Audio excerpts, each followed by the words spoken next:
Hello students. In last class we were discussing about the frequency distribution, and also we discussed about table of the frequency distribution, and also we discussed about the upper class, lower class, class limit, class midpoint, class interval, class mark. Right?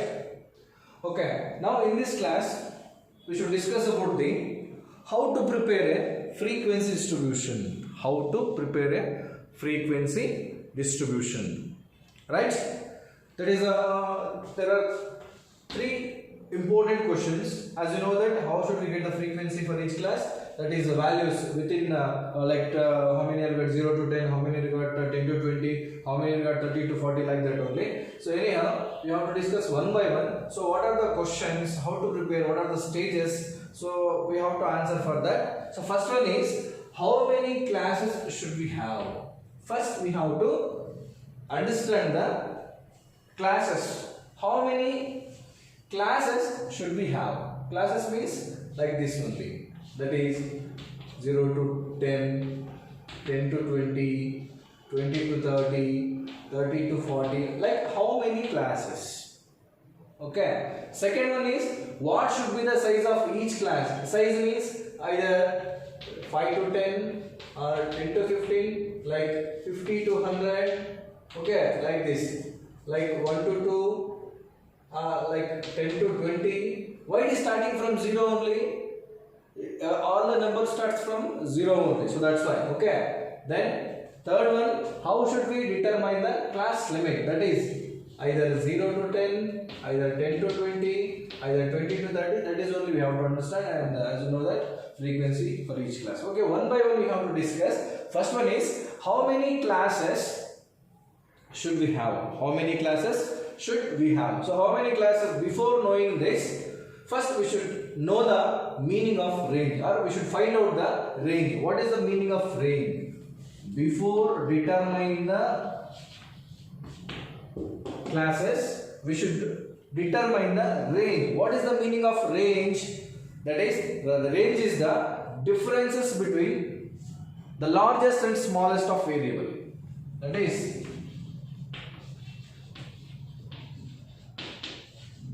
differences between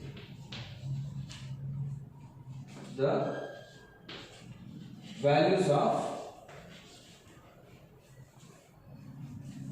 smallest and largest variables. Okay, smallest and largest values of the variables.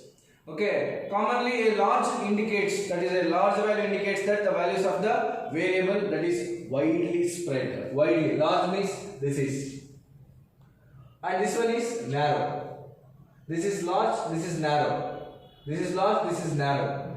Okay, here first we have to identify the range. Range is the differences between the values of smallest and largest variables.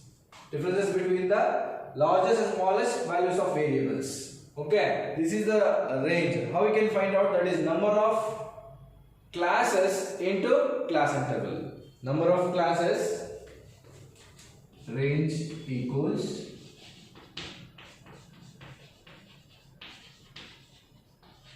number of classes into class intervals. Okay, number of classes and like into class intervals. This is the formula to find out the range. Here a large range indicates that the values of the variable are widely spread. This is widely, and smallest means that is narrow.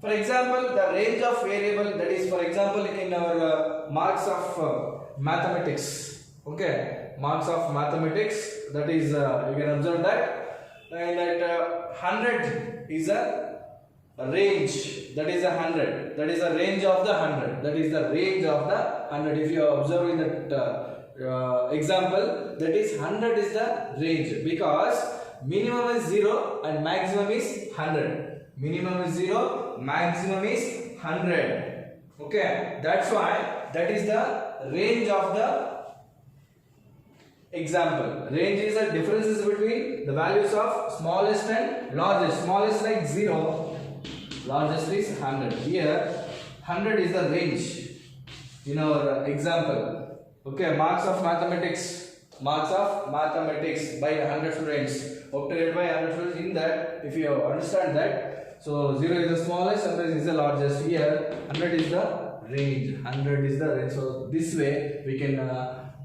we can identify or how many classes we should understand. That is, we can easily understand that 100. So here 100 is the which one? Range. How we can calculate? That is formula, number of classes into class interval. Number of classes into class interval. So that is the first question answer. How many classes should we have? How many classes should we have?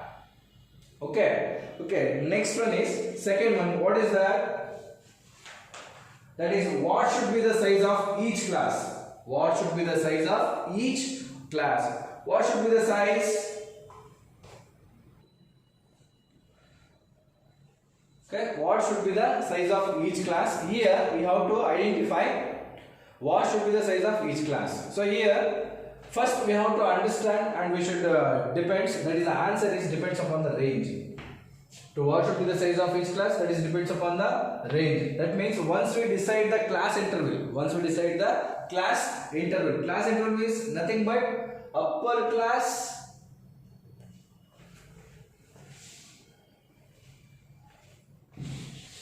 interval is nothing but upper class minus lower class. For example, upper class is 16 minus lower class is 50. Now answer is 10. This is the class interval. This is the class interval. Are you understanding? See, what should be the size of each class? That is depends upon the range. Without decide the class interval, we cannot decide the size of each class. Even depends upon the range means you have to understand both are interdependent. What are the both? That is class interval and number of classes. Class interval and number of classes, that is both are interdependent. That is, once we decide the class interval, on that basis only we can divide the number of classes. See, this is the class interval. So here number of classes in the previous example 0 to 10, 10 to 20, 20 to 30, like 20 to 30, that is how many classes? 10. You can remember that one. So upper class minus lower class. So what is the answer? That is called as class interval. So this is depends upon the number of classes. The number of classes depends upon the class interval. Number of classes depends upon the class interval. Class interval depends upon the range. That's why if like we cannot decide on one without deciding another one. It is not possible to decide leaving another one. We decide the number of classes and also we should decide the range. Without range we cannot decide the number of classes. So to decide the number of classes we need to decide the class intervals. Class interval, that is depends upon the range. So if you identify the range, that is number of classes into class intervals. Okay. If you identify this, we can easily identify the size of the each class. So here upper class minus lower class, that is 10. What is that? Class interval. If you go to the midpoint, that is upper class plus lower class divided by 2. Okay, upper class plus lower class divided by 2. That is, we can say like that, midpoint. Okay, or class mark. That is class mark. Okay, so this is the answer. How we can find out the each class, size of each class? That is depends upon the range, and the range is depends upon the number of classes into class interval. If you identify the range, that time only we can identify the size of each class. So both are, which one? Size of each class and the range both are interdependence. Okay. Okay, to identify the class interval, first we have to identify the difference. Now we have to identify the formula through the formula, that is upper class minus can get, that is called only class interval. That is called only class interval.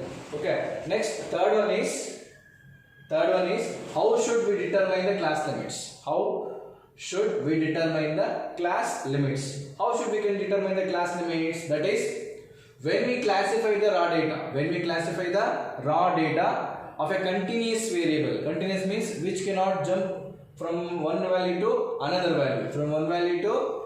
That is called only continuous. When we classify the raw data of a continuous variable as a frequency distribution, that is, we can consider as a group, from the group into individual observation. That is, group of individual observation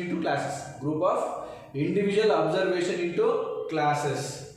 Okay, so that is how should we determine the class limit. That is depends upon the group of the individual observation in the classes. Okay, into classes. And also we can understand this, the value of upper limit of a class and lower limit. Upper limit and also lower limit. Anyhow, these are all completely depends upon the values of table. Otherwise we can say like that, frequency distribution is nothing but classifying raw data or classify the data into quantitative variable. Classify the data of quantitative variable. It will come for 4 marks. Write any 2 important questions to prepare frequency distribution. Okay, it will come for 4 marks. That time you should write only 2. So they can ask in the question only, they will ask like that. Write any 2 like questions to prepare a frequency. How to prepare a frequency distribution. Okay. So and last one is how should be the frequency for each class. How we can get that is in the values. How many values will come, like 0 to 10, 10 to 20, 20 to 30. And don't forget, in the table we have to exclude the upper class. Okay. This is the 4 steps of or 4 questions of how to prepare a frequency distribution. Don't forget formulas: upper class minus lower class, upper class plus lower class divided by 2. So it's a very important, that is range. Range is the differences between the value of smallest and largest variables. Otherwise, differences between the smallest and largest values of variables. Okay, smallest and largest values of variables. And to identify the range, there is a formula: number of classes into class intervals. So this is very important for 4 marks. These are all important questions how to prepare a frequency distribution.